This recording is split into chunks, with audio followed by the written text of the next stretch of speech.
Thank you, Dr. Jolie. Well, after these presentations, what can I say? I'm not a seafarer. I might just spoil it. So I have to be very careful in choosing what I have to say.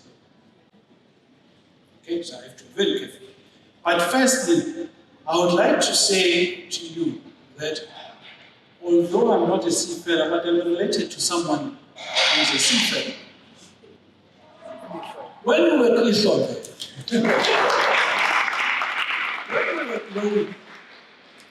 growing, my father used to tell us a story. And I never forgot that story. But later on, I think I just forgot it. I thought when it was one of the stories. But it was a very serious story. The story was, he told us of his brother.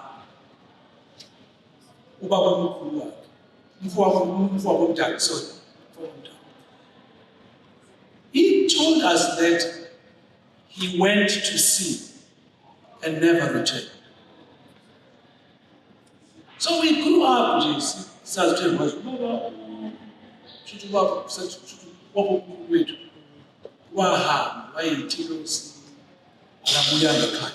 so that was a story that I kept in my heart throughout, and I did not know that I would somehow follow or accompany the journey of seafarers into the future. Now, it's amazing that now standing before you, listening to these stories of seafarers, it then reminds that this is a living story. I shared this story in, I think I was celebrating 60 years. It would have been somewhere in 2008, somewhere there. So I shared that story. Why I shared that story is because then fast forward, I saw myself being the vice chairman of the Council of the International Maritime Organization. Now, I was again trying to connect why I was at the time to show relevance. Like I'm trying to show relevance today that I think my contribution into your lives, into your stories, is that I've been accompanying you. I've been accompanying you in a way to help you be able to come back where you come from. Because my own father never came back. So I have that thing to say, I need to work with the seafarers and make their lives much more easier so that they're able to return. Now, this as well just shows you that you may not, some of you may not be seafarers, but for the stories that you have heard today and that you continue hearing, maybe you will accompany them in various ways. Maybe, I think, most of us who are here are accompanying seafarers, and seafarers must be aware that they are not alone in this journey. For the fact that we are here and we have this event today is a continuation of that accompanying the seafarers and making their lives much more easier. Now, as government, then, because I represent government here, we are doing all we are able to do to make your lives much more easy. As I've said, that part of the journey that I've traveled with you is that I have represented your country at the International Maritime Organization for 10 years there, negotiating all the laws, all the conventions that help you work on ships, get your certificates, have ships that are seaworthy, and now there's a discussion about the renewable energy for the new ships, and all those matters, and how ports should work, and how we should make it easier to facilitate the movement of seafarers as they traverse and visit various ports. So I've been privileged, therefore, to have represented my country and the IMO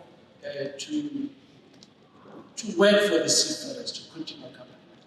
I think for the fact that we were honored to be elected to the vice chairman of IMO Council, it means that we were saying things that were important, that meant something to the global maritime global community that makes the IMO.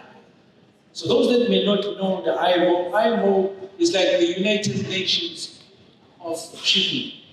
So if you see the UN, the UN Secretary General, so it's like that club, that global club that is made up of countries that we have got it from the US now. We negotiated with them because shipping is global, so it needs cooperation. So maybe your contribution into the future would be to make the life of these seafarers much more easy. Domestically, for the first time in the history of South Africa, in 2017, we managed to put together a document which you need to start reading. It's called the Comprehensive Maritime Transport Policy.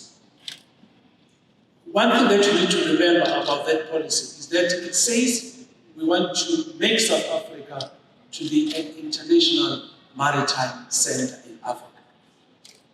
So we want into the future that our seafarers, future seafarers, would not wait to be considered by foreign vessels to get sea time for training, but we want, as a maritime country, to have our own shipping industry. There are already very good signs that are showing. I think the presentation by Lynn Senami shows that that message and that enabling framework that government is putting into place is bearing fruit. I had a great honor of being invited when the company was launched in 2018 and had the privilege of cutting the ribbon. I was just being reminded of that. And so this is just one demonstration, but what we have in store is already what we have sown as seeds. So you're going to have a new Merchant Shipping Act, which is going to transform the sector. More particularly, is going to bring in the element of coastal shipping. Because some of the challenges that our women seafarers are facing may be made easier if we have our own coastal shipping regime operating. Because indeed there is need to cooperate with the global shipping companies, but other countries have implemented such policies where they've got coastal shipping. There are elements of coastal shipping that we already have, but we want to roll out at a much bigger scale. That's just one issue. But the other issue that we're working hard to create is to reclaim what once South Africa was known of having a national shipping company. Submarine, remember, when we were growing, many of the seafarers who have retired now, they went through Union Castle and they later on they worked for Submarine. Unfortunately, our history is that that Submarine departed our shores at some point, and we want to rediscover that maritime nationhood, not to have thousands of ships. We just want to have something that's going to represent a critical element of what makes a maritime nation. So there are plans that to have the South African shipping company once again established in South Africa. And be proud that one day they would truly work on ships that bear the South African flag in its totality. Aim of re-establishing our shipping portfolio should therefore be seen as our response into how good we are doing it. So we want to demonstrate and make sure that South Africa has a shipping blueprint. I think without taking more time, I can see that I'm standing between you and the lunch, so I don't want to miss it. But please, you've made all your notes. There are dates that you need to bear in mind. The 13th to the 14th of October, the world maritime community is descending. They are coming here in Durban to celebrate the World Maritime Day parallel event. So Durban is going to be big. So we need to prepare for all this. Most of them are all my friends, so they will be coming to see us here in South Africa. Yes. So, what about possible? So please prepare yourself. I'm sure there will be interactions with the schools. We want the school to participate as we have been participating in all the World Maritime Day celebrations that we have hosted here in Durban and other parts of the country. But thank you very much, SAMSA, for putting this together.